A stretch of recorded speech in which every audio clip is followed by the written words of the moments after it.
संत शिरोमणि आचार्य गुरुवर श्री विद्यासागर जी महाराज की जय। और हम योग प्रणेता पूज्य मुनि श्री प्रणम्य सागर जी महाराज की जय। ओम अरहम नमः।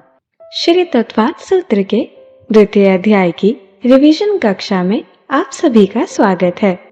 9 रिवीजन की इस श्रृंखला में 26 कक्षाओं के सार को ग्रहण कर सकते हैं।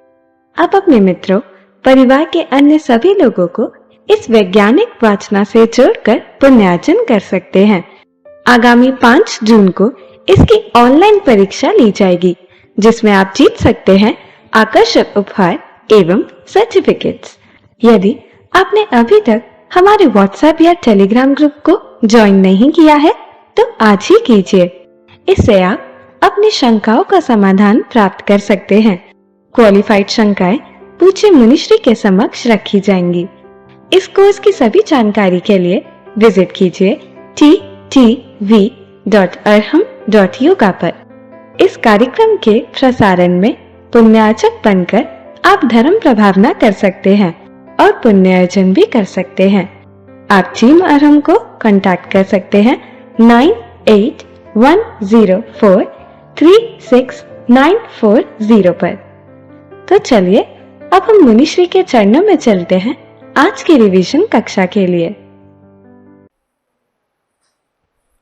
मोक्षमार्गस्य नेतारं भेत्तारं कर्मभूरतां ज्ञातारं विश्वतत्त्वानां वन्दे तद्गुणलब्धये।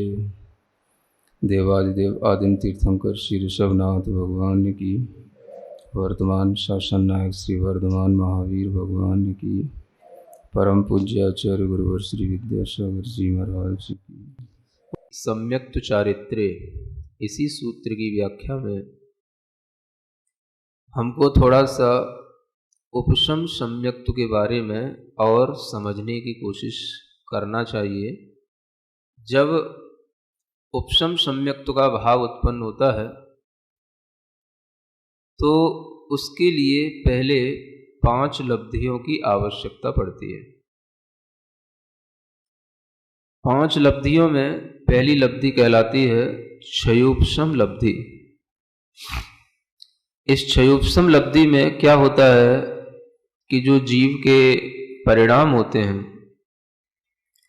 वो उसके अपने कर्मों के क्षयोपशम से इस तरह के बनते चले जाते हैं कि जो हमारे कर्मों में पूर्वबद्ध अनुभाग है, यानी कर्मों का जो पहले का बना हुआ अनुभाग बंध है, वह अनुभाग बंध जो अप्रशस्त होता है, पाप प्रकृतियों के साथ बना हुआ रहता है या पाप का अनुभाग होता है, वह अनुभाग बंध प्रति समय अनंत गुणा घटता चला जाता है।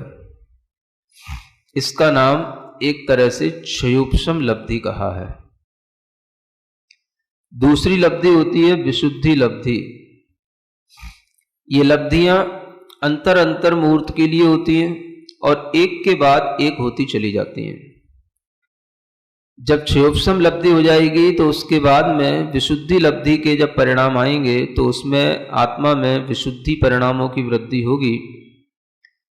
तो प्रति समय साता आदि जो पुण्य प्रकृतियां होती हैं उनका ही निरंतर बंध होगा। इसको बोलेंगे विशुद्धि लब्धि। निरंतर केवल पुण्य प्रकृति का ही बंध होना अंतर मुहूर्त तक, ये विशुद्धि लब्धि के अंतर्गत आ जाता है। फिर आती है देशना लब्धि, जिसमें 6 द्रव्य 9 पदार्थों को जानने वाले कोई भी उपदेशक आचार्य आदि हैं उनका सानिध्य मिले या उनकी देशना का लाभ हो तो यह देशना लब्धि के रूप में कहा गया है। और फिर चौथी लब्धि होती है प्रायोग्य लब्धि। इस प्रायोग्य लब्धि में जो कर्मों की स्थितियां हैं, स्थिति बंध हैं या पूर्वबद्ध जो कर्मों के स्थिति बंध हैं, वह घटकर के कम होते होते अंतः कोड़ा कोड़ी प्रमाण रह जाते हैं। यानी एक कोड़ा कोड़ी सागर के भीतर ही यह कर्मों की स्थिति बंद होने लगे, यह प्रायोगिक लब्धि में ही संभव होता है। यानी विशुद्धि निरंतर बढ़ रही है, उन परिणामों की विशुद्धि से जो भीतर कर्मों के अनुभाग और कर्मों की स्थितियां जो घट रही हैं, यही इन लब्धियों का एक मुख्य कार्य है। तो प्रायोगिक लब्धि में वह परिणामों की विशुद्धि के कारण से कर्मों की स्थिति जो बंध को प्राप्त हो रही वो, और कर्मों की स्थिति जो सत्ता में पड़ी है वो, दोनों का ही जो स्थिति है वो घटने लग जाती है, और वो घट करके अंतः कोड़ा कोड़ी सागर तक हो जाती है। बंध तो अंतः कोड़ा कोड़ी का होगा, लेकिन जो उसका स्थिति का जो सत्व है वो उसमें भी संख्यात हजार सागरोपम और कम हो जाएगा। इस तरह की प्रक्रिया का हो जाने का नाम है प्रायोग्य लब्धि। और फिर करण लब्धि होती है पांचवी लब्धि, जिसमें अधःकरण, अपूर्वकरण, अनुवृत्तिकरण के ये विशिष्ट परिणाम होते हैं, जिन परिणामों के माध्यम से मिथ्यात्व आदि कर्मों का एक तरह से अंतःकरण, अंतरकरण आदि के माध्यम से उनकी एक स्थिति और जो अनुभाग है उसमें इतनी कमी लाई जाती है, या उन्हें इतना दबा दिया जाता है कि वो एक अंतर मुहूर्त के लिए किसी भी तरह से ना उदय में आ पाए और न वे एक अंतर मुहूर्त के लिए उदय के योग्य रह पाए। इस तरह की स्थिति बना देने का नाम यह करण लब्धि कहलाता है। तो ये 5 लब्धियां हैं, इनमें से 4 लब्धियां तो भव्य अभव्य दोनों जीवों के संभव हैं, लेकिन अभव्य जीवों को करण लब्धि नहीं होगी। और करण लब्धि में एक बार अगर आत्मा उस परिणामों में ढल जाता है, उसमें एक बार उस परिणामों की शुरुआत हो जाती है, तो उसका वह कार्य अवश्य घटित होता है, और उस करण लब्धि के माध्यम से ही मिथ्यात्व आदि कर्मों का उपशमन हुआ करता है। सबसे पहले जब कोई भव्य जीव सम्यक दर्शन प्राप्त करने की योग्यता वाला अपने अंदर सम्यक दर्शन को प्राप्त करेगा, तो उसे इन 5 लब्धियों की आवश्यकता होती ही है। यानी भीतर 5 लब्धियों के माध्यम से कार्य प्रति समय अंतर अंतर मुहूर्त में घटित होते रहेंगे, और इन्हीं परिणामों के फलस्वरूप उसे सम्यक दर्शन का लाभ मिलेगा। ये भीतरी प्रक्रिया सैद्धांतिक प्रक्रिया है। इन 5 लब्धियों का वर्णन करते हुए आचार्य कहते हैं कि यह इसमें एक काल लब्धि भी और जोड़ना चाहिए। जब भी कोई कार्य संपादित होता है तो उसमें काल भी अपनी एक मुख्यता रखता है। तो वह काल लब्धि कोई ऐसी काल लब्धि नहीं होती कि ऐसा होने पर या इस तरह का काल होने पर इस तरह से आपको सम्यक दर्शन हो ही जाएगा, ऐसा नहीं होता। आचार्यों ने काल लब्धि को भी 3 प्रकार से बताया है। एक काल लब्धि तो वह होती है कि जब हमारा संसार केवल अर्ध पुद्गल परावर्तन मात्र रह जाए, तो उस समय पर हमारे लिए सम्यक दर्शन होगा, तो वह एक प्रकार की पहली काल लब्धि कही गई है। अगर हम देखें इस काल लब्धि के बारे में, तो सिद्धांत ग्रंथ कहते हैं कि संसार अर्ध पुद्गल परावर्तन मात्र कभी भी अपने आप नहीं रहता है, उसे करना पड़ता है। अर्ध पुद्गल परिवर्तन रूप संसार तभी रहेगा जब उसे सम्यक दर्शन प्राप्त हो जाएगा। तो जब यह सिद्धांत सामने आता है कि सम्यक दर्शन होने पर संसार अर्ध पुद्गल बचता है, सुन रहे हैं ना क्या कहा जाता है सिद्धांत में? सम्यक दर्शन प्राप्त अगर हो गया तो उस जीव का संसार कितना बचेगा? अर्ध पुद्गल परिवर्तन मात्र संसार बचेगा। उस काल में उसके लिए नियम से मोक्ष हो जाए, या शुरू में हो जाए उसी काल में, या मध्य में कभी हो जाए, या अंत में तो नियम से होना ही है। इधर जब हम काल लब्धि का वर्णन करते हैं तो काल लब्धि का वर्णन किया जाएगा तो काल की मुख्यता से किया जाएगा। जब सम्यक दर्शन का वर्णन करेंगे तो सम्यक तो परिणामों की मुख्यता से होगा। तो यह कथन की पद्धति होती है। मुख्यतः हम किसका वर्णन कर रहे हैं, हम उसी को मुख्यता देते हैं। जो लोग स्यादवाद की इस गौड़ मुख्य पद्धति को नहीं जानते, वो लोग भ्रमित हो जाते हैं। कैसे भ्रमित हो जाते हैं? अगर काल लब्धि का वर्णन किया जा रहा है तो आपको उसकी परिभाषा में लिखा मिलेगा, अर्ध पुद्गल परिवर्तनाख्ये काले वशिष्ठे, यानी अर्ध पुद्गल परिवर्तन काल के अवशिष्ट रह जाने पर, शेष रह जाने पर ही यह जीव सम्यक दर्शन के योग्य होता है। यह पहली काल लब्धि है।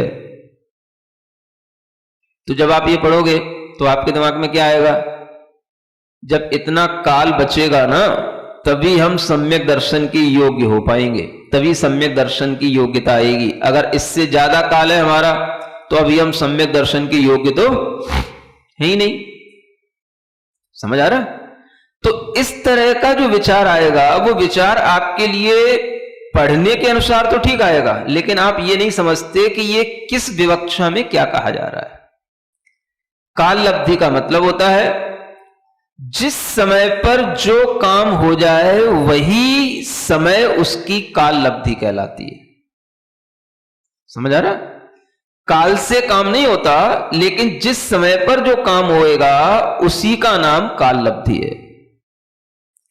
तो जब हम ये देखते हैं कि जब अर्ध पुद्गल परिवर्तन काल बचेगा तब हमारे लिए सम्यक दर्शन होगा, कि सम्यक दर्शन होगा तब अर्ध पुद्गल परिवर्तन काल बचेगा। सुन रहे हैं? ये विचारणीय बात रहती है।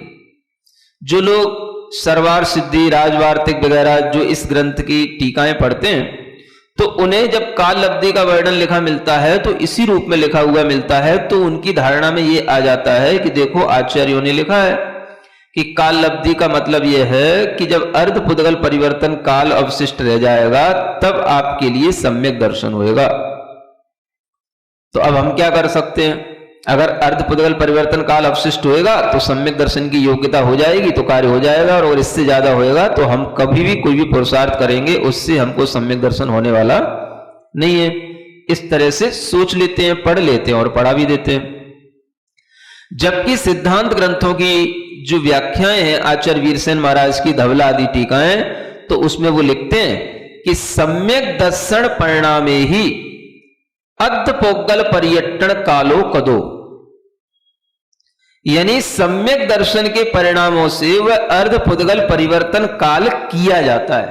काल अपने आप नहीं आ जाएगा जो तुम्हारे लिए सम्यक दर्शन करा दे। जब सम्यक दर्शन के परिणाम होंगे तो इतना काल अवशिष्ट बचेगा। अगर हम काल लब्धि का वर्णन कर रहे हैं तो हम ऐसा ही कहेंगे कि जब इतना काल बचेगा तभी आपको सम्यक दर्शन होएगा। समझ आ रहा? ये अपेक्षा है। काल लब्धि की अपेक्षा से कहेंगे तो कथन सही है, लेकिन अगर हम सम्यक दर्शन की अपेक्षा से देखेंगे तो सम्यक दर्शन होने पर ही यह अर्ध पुद्गल परिवर्तन मात्र काल बचता है। यह आचार्यों का कहना है। इसलिए ध्यान रखना, काल में काम नहीं होता है, काम होने पर जो काल जिस समय पर होता है वही उसका समय कहा जाता है, वही उसकी काल लब्धि, उसका काल की योग्यता कही जाती है। काल होने पर कोई काम नहीं होता। मान लो हमने थर्मामीटर में 100 कर भी दिया टेम्परेचर, नहीं समझ आ रहा है? किसी भी तरीके से धूप में रख के या कहीं करके हमने उसको क्या कर दिया, हमने थर्मामीटर का टेम्परेचर तो 100 कर दिया और फिर आप में लगा दिया, तो आप में आ जाएगा 100 टेम्परेचर। समझ आ रहा है? तो इसी तरीके से काल लब्धि आ गई, फिर हम में सम्यक दर्शन हो गया, माने हम थर्मामीटर लगाने के बाद में सम्यक दर्शन यानी बुखार पैदा कर रहे हैं। समझ आ रहा है? तो जो लोग इस तरह से पढ़ते हैं या समझाते हैं उन्हें कहीं ना कहीं कोई समझाने वाला नहीं मिलता, इसलिए से वो इस तरीके से समझाते हैं। ये मुख्य और गौड़ता की व्यवस्था होती है। लेकिन जब हम थर्मामीटर की दृष्टि से देखेंगे तो हम यही कहते हैं, देखो इसमें 100 बुखार आ रहा है। क्या बोलते हैं हम? इसमें 100 बुखार आ रहा है। किसमें? थर्मामीटर में। समझ आ रहा है? इसमें 100 बुखार आ रहा है माने आप में 100 बुखार है। समझ आ रहा है? तो ये किसकी मुख्यता हो गई? ये थर्मामीटर की मुख्यता हो गई, ये काल लब्धि हो गई, काल लब्धि की मुख्यता हो गई। अगर काल लब्धि की मुख्यता से हम कथन करेंगे तो हम ऐसा बोलेंगे, और अगर हम अपने टेम्परेचर की मुख्यता से कथन करेंगे तो हम क्या बोलेंगे? मुझ में बुखार था या है, इसलिए ये थर्मामीटर में 100 तक ये पारा चढ़ रहा है। स्यादवाद की शैली को जानने वाले आचार्यों ने कहां क्या लिखा है, ये पता भी हमें गुरुओं की कृपा के बिना नहीं मिलता है। तो ये एक पद्धति है। अगर हम काल लब्धि की मुख्यता से किसी चीज को देख रहे हैं तो हम यही कहेंगे कि इतना काल रहेगा तो ये सम्यक दर्शन होएगा। कहना गलत नहीं है, लेकिन वो काल लब्धि की मुख्यता से कथन। समझ आ रहा है? तो कभी भी आप जब ऐसा सुने कि काल लब्धि आएगी तो काम हो जाएगा, समझ आ रहा है, तो ऐसे लोगों से हाथ जोड़ना, कहना तुम काल लब्धि का इंतजार करो, हम अपना पुरुषार्थ कर रहे हैं। समझ में आ रहा है? तो ये पहली प्रकार की काल लब्धि बताई। दूसरी काल लब्धि होती है जब हमारे कर्मों की स्थितियां, भीतर जो हमारे कर्मों की स्थिति सत्व और बंध पड़े होते हैं, अगर वो जघन्य स्थिति में बंध रहे होंगे या उत्कृष्ट स्थिति में बंध रहे होंगे तो भी आचार्य कहते हैं कभी भी सम्यक दर्शन नहीं होगा ऐसी स्थिति में, है ना। सम्यक दर्शन कब होगा? जब मध्यम स्थितियों के बंद हो रहे होंगे, है ना। उत्कृष्ट स्थिति का बंद होगा तब तो आदमी बहुत, उसका टेम्पर बहुत हाई होगा, समझ आ रहा है। और जब बिल्कुल लो स्थिति का बंद होएगा तब उसके लिए इस तरीके की योग्यता ही नहीं होगी। एक इंद्रिय आदि में ऐसी स्थिति का बंद होता है तो उसमें भी नहीं होता सम्यक दर्शन। तो वो सम्यक दर्शन कब होएगा?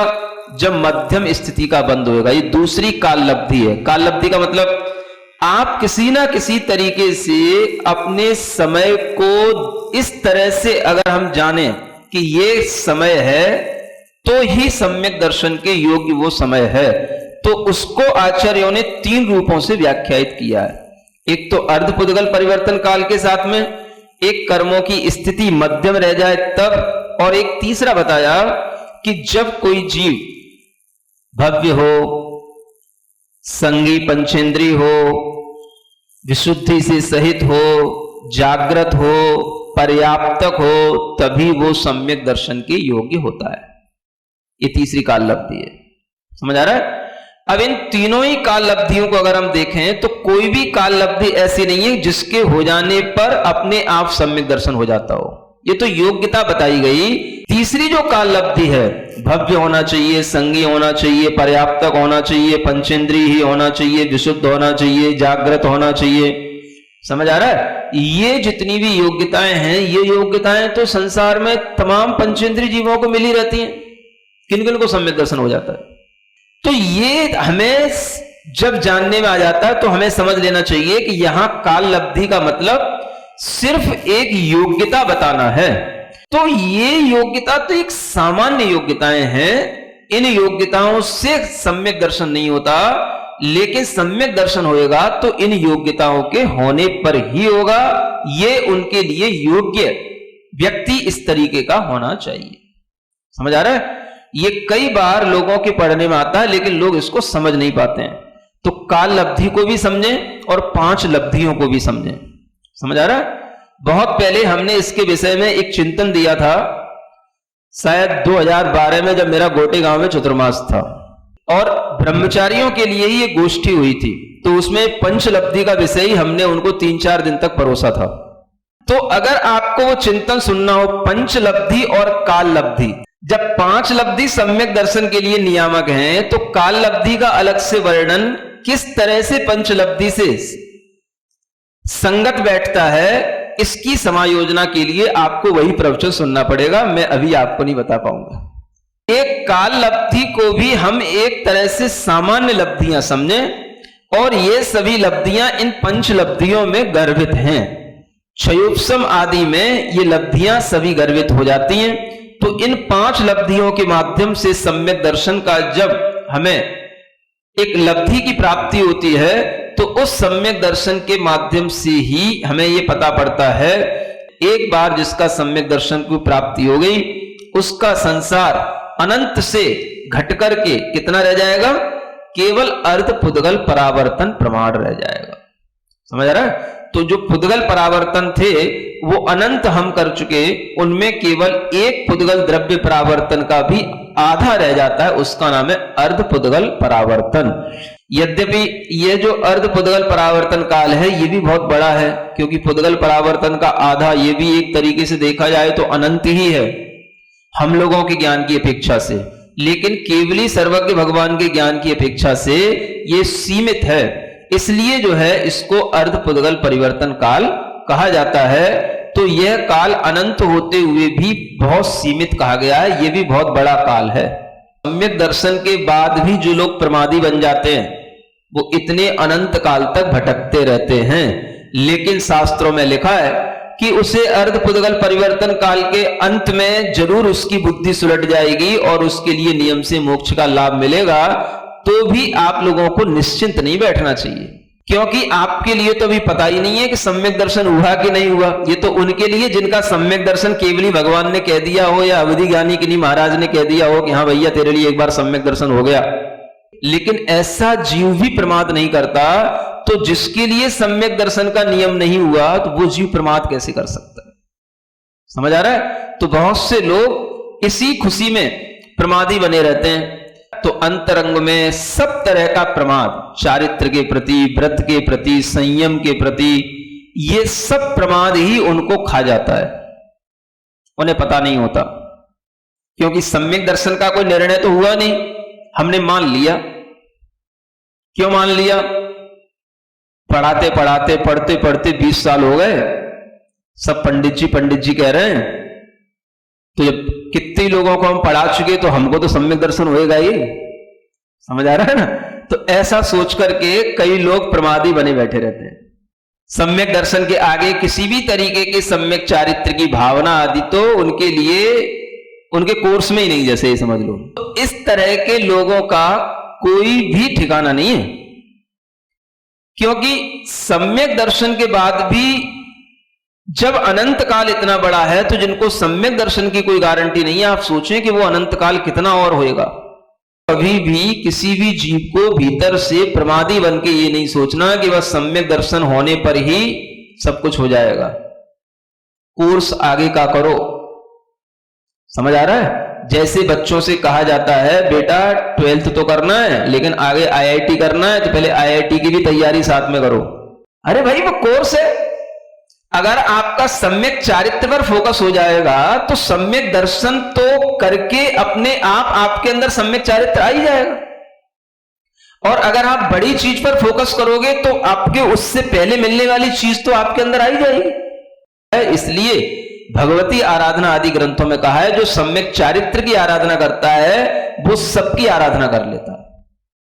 अगर आपके अंदर सम्यक दर्शन आएगा तो आप ये मान करके रखें कि सम्यक चारित्र भी आपके पास में जरूर होएगा, क्योंकि सम्यक दृष्टि के पास में सम्यक चारित्र की तीव्र भावना होती है। सम्यक दर्शन तो आपको इसी बात से हो जाएगा कि आपके अंदर इतना बड़ा श्रद्धान है कि आपने अपनी सब कुछ चीजें दांव पे लगा दी और केवल एक बार विश्वास के साथ में आपने सम्यक चारित्र को धारण कर लिया। माने सम्यक दर्शन के बिना इतना विश्वास कैसे आएगा आपको, है ना? तो ये समझें कि यहां पर जो उपशम सम्यक्त बताया जा रहा है, ये प्रथमोपशम सम्यक्त हमेशा पंच लब्धि के माध्यम से प्रारंभ होता है, और इसमें कोई भी लब्धि यदि है तो वह हमारे ज्ञान में आ पाए जरूरी नहीं है और आती भी नहीं है। आचार्य ज्ञान सागर जी महाराज, जो गुरु महाराज के भी गुरु महाराज हुए, उन्होंने एक सम्यक्त सार शतक के नाम से एक ग्रंथ लिखा है ना? तो उसमें उन्होंने उसकी हिंदी व्याख्या भी की। बहुत अच्छा उदाहरण उन्होंने पंचलब्धियों को समझाते हुए दिया है। जैसे मान लो आप ट्रेन और उसकी पटरियों को देखते हो, है ना? ट्रेन चलती है तो ट्रेन है, तो ट्रेन के डिब्बे या ट्रेन का पूरा ट्रेन तो हो गई जो है एक तरीके से मोक्ष का मार्ग, है ना? अब वो ले जाएगी आपको मोक्ष में, ठीक है ना?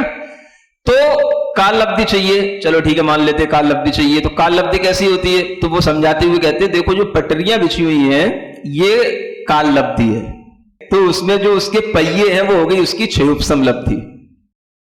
आगे आगे का रास्ता चेक करते जाना, आगे आगे का रास्ता बिल्कुल क्लियर रखना, का नाम क्या हो गया? विशुद्धि लब्धि, ठीक है ना? देशनालब्धि क्या है? जो आपके लिए सीटी बज रही है कि गाड़ी अब चलने वाली है, ये हो गई देशनालब्धि। जो उस इंजन के अंदर जो बॉयलर है, हाँ, जहां पे भाप बनती है, वो जो उसका जो बॉयलर है, उसमें जो हम निरंतर प्रोसेस कर रहे हैं, भाप बनने का नाम है, ये पूरा का पूरा हो गया प्रायोगिक लब्धि। गाड़ी जब स्टार्ट हो गई तो इसका नाम है करण लब्धि। ये उसके स्टेशन हो गए, अदय, प्रवृत्तकरण, अपूर्वकरण, अनिवृत्तिकरण। ऐसी फास्ट एक्सप्रेस है कि ये 3 स्टेशनों को पार करने के बाद ही शांत होगी, रुकेगी। अब इन 5 लब्धियों में एक छोटी सी बात आगे और आपको बताना है कि जैसे जो अधयकरण, अपूर्वकरण और अनिवृत्तिकरण, ये 3 परिणाम हैं, ये 3 परिणाम हमारे लिए कई बार तब होंगे जब हम कुछ असंख्यात गुणी निर्जरा वाला कोई विशेष कार्य करेंगे। क्योंकि ये तो उपसम सम्यक दर्शन के साथ हो गया। फिर जब हम द्वितीयोपसम सम्यक दर्शन करेंगे, वो होता है जब हम श्रेणी के सन्मुख होते हैं तब। तो उस समय पर जिसके लिए छायक सम्यक दर्शन की योग्यता नहीं है, तो वह जीव जो क्षयोपसम सम्यक दृष्टि है, वह उपसम श्रेणी चढ़ने से पहले सप्तम गुण स्थान में अपने सम्यक दर्शन को फिर से उपसम सम्यक दर्शन करता है। समझ आ रहा है? तो उस समय पर भी ये करण परिणाम होंगे। अगर हम छायक सम्यक दर्शन कभी प्राप्त करेंगे तो उसके लिए भी यही अधयकरण, अपूर्वकरण, अनिवृत्तिकरण, ये 3 विशिष्ट परिणाम होते हैं। ये हमेशा बड़े बड़े कामों में किए जाते हैं, है ना। और भी कई काम होते हैं। उपसम श्रेणी पर चढ़ने में चारित्र मोनि का उपशमन करना है तो उसके लिए भी ये करण चाहिए। चारित्र मोनि का क्षय करना है तो उसके लिए भी ये करण परिणाम चाहिए। ये 3 करण परिणाम इस तरह से विशेष रूप से जानना, ठीक है ना। तो जैसे उपसम सम्यक्त्व के बारे में जाना, ऐसे ही औपसमिक चारित्र, ये कहां होगा? अब उपसम सम्यक्त्व होते ही उस आत्मा का गुण स्थान पहले से चौथा भी हो सकता है, पहले से 5वां भी हो सकता है और पहले से 7वां भी हो सकता है। नई छड़ाला सुनिए? नहीं सुनी? सुनने की कोशिश करो, है ना। उसमें तीसरी ढाल पढ़ना, उसमें आपको गुण स्थानों का अच्छा वर्णन मिलेगा। सीधा जो सम्यक चारित्र का कोर्स अपना लेते हैं तो सम्यक दर्शन तो उनके साथ हो ही गया। तो ये कोई नियम नहीं है जो आपने सुन रखा है और आपको पंडितों ने पढ़ा रखा है कि पहले सम्यक दर्शन कर लो फिर कुछ होएगा। ये सिद्धांत ऐसा है ही नहीं है। ये तो एकांगी एक दृष्टिकोण है। पहले से चौथा गुण स्थान होता है, ये दृष्टिकोण तो बताया जा रहा है दुनिया में, लेकिन ये नहीं बताया जा रहा कि पहले से डायरेक्ट भी 5वां होता है और पहले से डायरेक्ट भी 7वां होता है। ये भी सिद्धांत है। कैसे होएगा? तो इसी तरीके से होएगा। डायरेक्ट जो महाव्रतों को धारण कर रहा है, सम्यक दर्शन हो ही गया उसका, उसने गुरु के ऊपर श्रद्धा कर ली, इन्हीं व्रतों से मेरा कल्याण होएगा, इसी का नाम सम्यक दर्शन, और कुछ नहीं चाहिए ज्यादा से ज्यादा। समझ आ रहा है? तो इस तरह से उपसम सम्यक दर्शन के साथ में चौथा गुण स्थान भी है, उपसम सम्यक दर्शन के साथ में 5वां भी है और उपसम के साथ में 7वां भी है। ये सब प्रथमोपसम के साथ में घटित हो रहे हैं। आई बात समझ में? फिर सम्यक, अगर हम उपसम चारित्र देखेंगे तो उपसम चारित्र जो होगा वो 8वें गुण स्थान से माना जाएगा। औपसमिक चारित्र कहां से माना जाएगा? 8वें गुण स्थान से। तो 8वां, 9वां, 10वां और 11वां, ये 4 गुण स्थानों में ये औपसमिक चारित्र होगा जो यहां लिखा है सम्यक्त चारित्रे। इस सूत्र की व्याख्या अपूर्ण होती है। समझ आ रहा है? इसके अलावा कोई द्वितीयोपसम सम्यक दर्शन है तो वो आपको मैं बता ही चुका हूं कि वो जो है द्वितीयोपसम सम्यक दर्शन वह सप्तम गुण स्थान में जब श्रेणी के अभिमुख होएगा तब होएगा। जो उपसम श्रेणी के अभिमुख होएगा उसके लिए होएगा। क्या हो गया? हाँ, जो गृहस्थ हैं वो चौथे 5वें गुण स्थान ही तक जा सकते हैं। क्या समझ रहे हो? आपके कपड़े में ही आपको साथ में चाहिए? हाँ, जो दीक्षा लेते हैं डायरेक्ट, ऐसे कितने पुराणों में घटना है। समझ आ रहा है? अंजन चोर है, एक रात पहले वैश्या के पास था, चोरी कर रहा था, और दूसरे ही दिन सुबह, समझ आ रहा है, वो पहुंच गया सुमेरु पर्वत पर और वहां पर जो मुनि महाराज बैठे रिद्धिधारी, उनके सामने दीक्षा ले रहा है। इसी को बोलते हो कम्मे सूरा सुधम्मे सूरा। तुम जैसे घर में रहने वाले बनिया लोगों के ये काम ही नहीं है। समझ आ रहा है? कैसे सुनोगे? तो समझो कि डायरेक्ट जब उस अंजन चोर को दीक्षा हो रही है, उसको सम्यक चारित्र हो रहा है, तो सम्यक दर्शन नहीं उसके पास में। तत्व निर्णय तो है ही नहीं, तत्व की अभी 7 तत्वों का ज्ञान तो है ही नहीं। अरे यही ज्ञान है, समझ आ रहा है? पहले दिन सब बता चुका हूं। गुरु के वचनों पे, अरिहंत भगवान की वाणी पर जो विश्वास रखता है उसे सब तत्वों का ज्ञान होता है। और तुम तत्व का ज्ञान करते रहो, कराते रहो, कुछ नहीं होने वाला, क्योंकि तुम्हें गुरुओं पे श्रद्धा नहीं और तुम्हें चारित्र देख करके तुम्हारे भाव कभी कुछ चारित्र के बनते नहीं। तो सम्यक दर्शन के साथ भी अगर कोई देश प्रति बनता है तो भी वह गृहस्थ हो सकता है। और डायरेक्ट अगर किसी गृहस्थ के अंदर एकदम से भाव आ जाए, आप तो महाराज अब बहुत हो गया, संसार मैंने सब देख लिया, मुझे बताओ आत्म कल्याण कैसे करना। ले भैया, तू 2 प्रतिमा लिए बिना तेरा कल्याण नहीं होगा, चल तू 2 प्रतिमा लेने तैयार है? हाँ महाराज, आप जो कहो करने को तैयार हो। क्या दिक्कत है उसको? देश चारित्र हो गया। सम्यक दर्शन के बिना इतनी श्रद्धा आएगी नहीं, इतना विश्वास आएगा ही नहीं। अब जो व्रत लेने के बाद में जो वह उसका निरंतर अभ्यास करेगा, यही उसके अंदर सम्यक दर्शन ज्ञान चारित्र की दृढ़ता को बनाता चला जाएगा। तो यह विधि है और ऐसा होता आया है। लेकिन आज इस पंचम काल में पढ़े लिखे गृहस्थ लोगों ने लोगों को बरगला रखा है। इसलिए गृहस्थ लोग ना प्रतिमा लेते हैं, ना व्रत लेते हैं, समझ आ रहा है, और ना चारित्र की कोई भावना करते हैं। सम्यक दर्शन गाते रहते हैं। चलो आगे बढ़ते हैं। ज्ञान दर्शन दान लाभ भोगोपभोग वीर्याणि च। क्षयिक भावों को बताने के लिए यह सूत्र आया। अपन ने दूसरे सूत्र में पढ़ा था ना, क्षयिक भाव कितने प्रकार के? 9 प्रकार के। इसमें देखो गिनो कितने प्रकार के लिखे। ज्ञान, दर्शन, दान, लाभ, भोग, उपभोग, वीर। कितने हुए? 7 हुए। में एक भी शब्द व्यर्थ का नहीं होता है, समझ आ रहा है? च को चा नहीं पढ़ना। कई लोग चा पढ़ते हैं, वीर्याणि चा, है ना? तो वीर्याणि च, तो च का मतलब होता है जो हम ऊपर कह आए हैं उसको इसके साथ जोड़ लेना। जो बहुत बड़े सूत्रकार होते हैं, सूत्र वचन बोलने वाले होते हैं, मुनि महाराज होते हैं, वो अल्प बोलते हैं। लिखने की ये पद्धति है, समझाने में तो 10 बार भी कहना पड़ेगा। जो ऊपर अभी हमने क्या लिखा था, सम्यक्त चारित्रे, तो इसको यहां च शब्द से जोड़ना, माने सम्यक्त और चारित्र, ये 2 चीजें और जोड़ लेना, और सबके आगे क्षयिक क्षयिक क्षयिक क्षयिक लगा देना।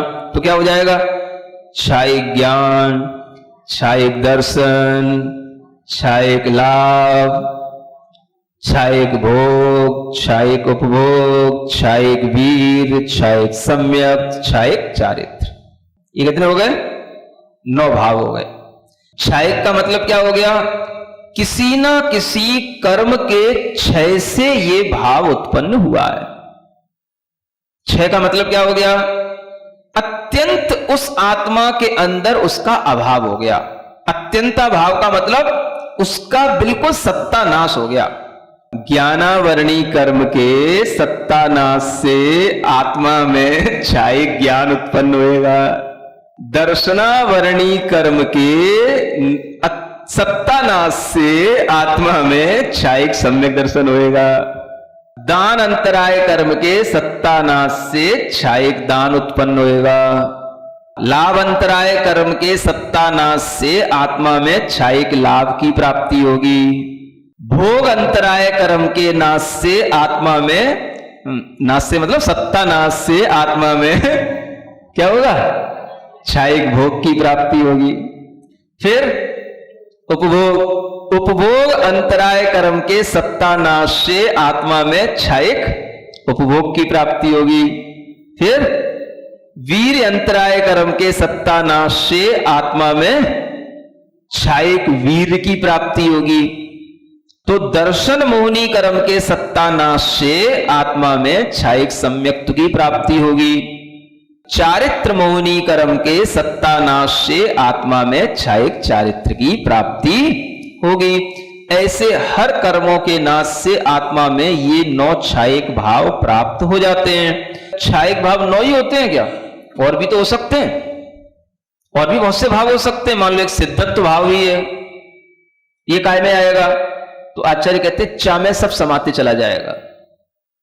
समझ आ रहा है? जो भी बचा रह गया है, कुछ भी जो आपको और भी छायक भाव समझ में आए वो सब काय में जाएंगे। हाँ, इसी सूत्र के च शब्द के अंदर डाल देना। इन सूत्रों के एक एक शब्दों के अपने बड़े गंभीर अर्थ होते हैं, इसीलिए ये सूत्र कहलाते हैं। ठीक है ना? तो सिरिजिण वाणी जग कल्याणी जग जन मदतम मोहरी जणमण हारी गढ़हर हारी जम जरा भव रोग हरि तिथ्य राणम दिव्य झुणिम जो पड़ई सुणई मय्ये धारई राणम सौख मणंतम धैर्य सासद मोक्ष पदम पावई सासद मोक्ष पदम पावई।